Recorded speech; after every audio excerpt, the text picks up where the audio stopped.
Abida. Shameless. Abida. Shame. Abida. Shameless. Abida. Shameless. Abida. Detector. Abida. Abida. Detector. Abida. Shameless. আপনারা জানেন আজকে আমরা stand for human rights এবং equal রাইটসের পক্ষ থেকে আমরা এখানে উপস্থিত হয়েছি। বর্তমান নবনিযুক্ত তথা 5 মাস আগে যে হাই কমিশনার আবিদা ইসলামকে নিয়োগ করা হয়েছে।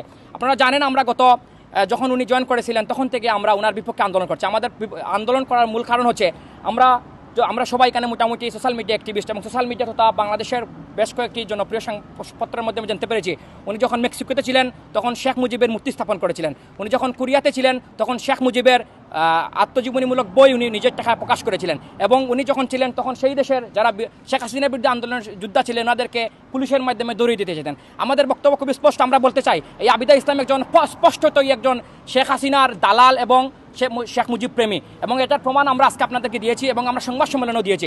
আমরা বলতে চাই যদি আবিদা ইসলামকে অনতিবিলম্বে প্রত্যাহার না করা হয়, এই যুক্তরাজ্যে যারা আমরা কমিউনিটি ব্যক্তিত্ব রয়েছেন, যারা রাজনৈতিক কর্মী রয়েছেন, যারা শেখ হাসিনার বিরুদ্ধে আন্দোলন করেছিলেন এবং যারা মানবাধিকার কর্মী রয়েছেন, আমরা প্রয়োজনে অনশনে যাব। শেখ হাসিনার পতন করতে আপনি এসেছেন 5 মাস হয়েছে।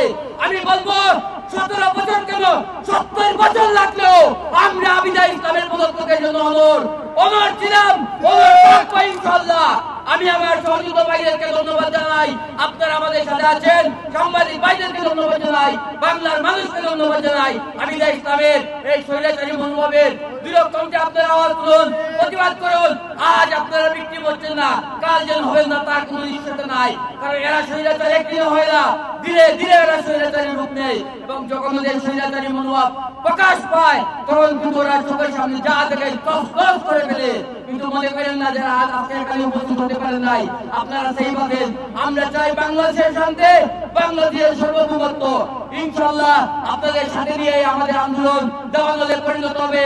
আজকে উপস্থিত হওয়ার জন্য সবাইকে অন্তরে ধন্যবাদ জানিয়ে আমি আমার বক্তব্য শেষ করছি। এবং উনি আমাদেরকে নিয়ে কটূক্তি করেছেন। আমরা বলেছেন আমরা মানবাধিকার কর্মী নাকি এখানে এসেছি কিছু মানুষ যারা নাকি অ্যাসাইলাম সিকার। আমরা বলতে চাই উনি হয়তো আমাদেরকে চিনেন না।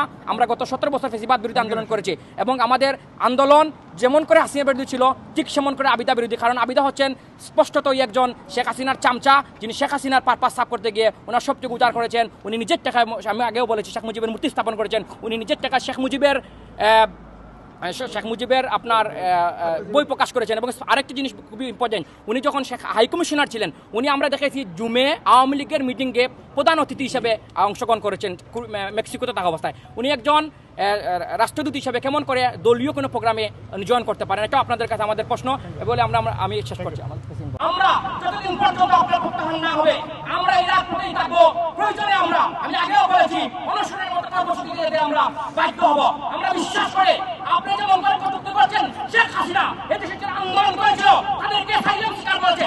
আপনিও আপনার নেত্রী, আপনার বোন, আপনার মায়ের পক্ষে, আপনার মা যেমন আমাদেরকে সাইলেন্স স্বীকার বলতো, আপনি আমাদেরকে সাইলেন্স বলেছেন। আপনার কোনো অধিকার নেই কারো এদেশের স্ট্যাটাস নিয়ে কথা বলার, কিন্তু আপনি অধিকার কে দিয়েছে আপনাকে?